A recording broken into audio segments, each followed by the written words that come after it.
UP और उत्तराखंड की खबरों के लिए एबीपी गंगा को सब्सक्राइब करें और बेल आइकन दबाएं। और प्रयागराज हाईकोर्ट ने यूपी में कोरोना के बढ़ते मामलों को लेकर सख्ती दिखाई है। इसको लेकर हाईकोर्ट ने 5 जिलों के जिलाधिकारियों और एसएसपी से जवाब मांगा है। कोर्ट ने अफसरों को हलफनामा दाखिल करके संक्रमण रोकने के लिए उठाए गए कदमों की जानकारी देने को कहा है। हाईकोर्ट ने जिन 5 जिलों से जवाब तलब किया है उनमें लखनऊ, कानपुर, गाजियाबाद, मेरठ और गौतम बुद्ध नगर के जिलाधिकारी और एसएसपी शामिल हैं। कोर्ट ने मामले का संज्ञान लेते हुए यह भी कहा कि इन 5 जिलों में पुलिस ठीक से काम नहीं कर रही।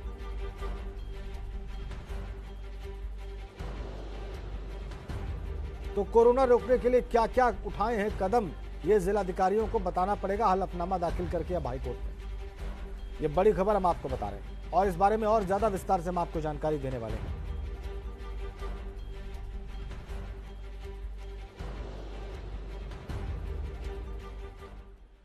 इस वक्त प्रयागराज से हमारे संवाददाता मोहम्मद मोइन हमारे साथ सीधा कनेक्ट है। मोइन, हाईकोर्ट ने जो टिप्पणी की है किन बातों को आधार बनाकर की है और यह हलफनामा इन जिलाधिकारियों को या पुलिस कप्तानों को या इन दोनों में से किसको कब तक दाखिल करना है कोर्ट में?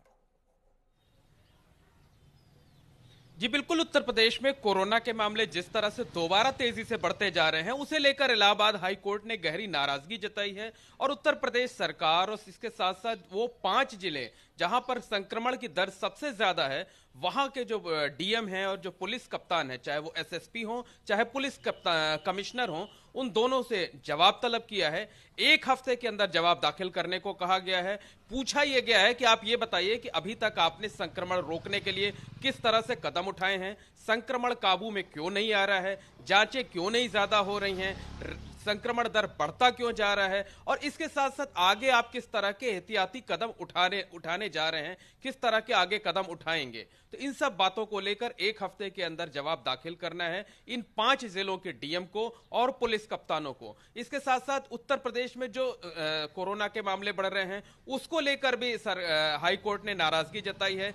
सरकार से कहा है कि आप बताइए कि पूरे उत्तर प्रदेश के लिए आपके पास किस तरह की योजना है और इस मामले में जो चीफ सेक्रेटरी उत्तर प्रदेश के हैं उनको सरकारी वकील के मार्फत अपना जवाब दाखिल करना होगा। इन सब मामलों की सुनवाई 10 दिसंबर को होगी, यानी 1 हफ्ते का समय है। जिन 5 जिलों को फोकस किया है कोर्ट ने, 5 जिलों पे सबसे ज्यादा नाराजगी जताई है, वो है लखनऊ, कानपुर, मेरठ, गाजियाबाद और गौतम बुद्ध नगर।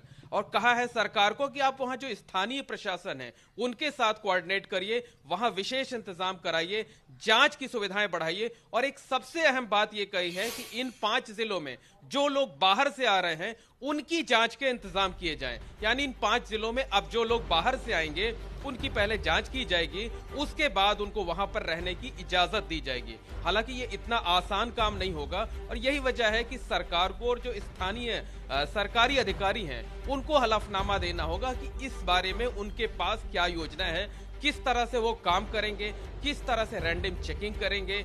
इसके साथ साथ सरकार की तरफ से यह भी बताया गया कि उत्तर प्रदेश में जो सरकारी अमला है वो लगातार सक्रिय है।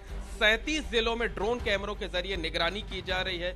प्रयागराज जिले की बात करें तो यहाँ पर जो रेस्टोरेंट में या खाने पीने की दुकानों पर खुले सामान बिक रहे हैं उस पर कोर्ट ने जबरदस्त नाराजगी जाहिर की है, अफसरों को कड़ी फटकार लगाई है और जो कोर्ट कमिश्नर हैं उनसे इस मामले में रिपोर्ट देने को कहा है। तो साफ कहा जा सकता है कि हाई कोर्ट की सारी कवायद इसलिए है ताकि जो मास्क पहनने का नियम है, कोविड प्रोटोकॉल के दूसरे नियम हैं, उन पर सख्ती से अमल हो सके और जो संक्रमण की रफ्तार है उसे काबू में किया जा सके ताकि हम और आप सुरक्षित रहे। बहुत धन्यवाद आपका मोहम्मद मोइन, आपने विस्तार से तमाम जानकारियां हमारे दर्शकों को दी।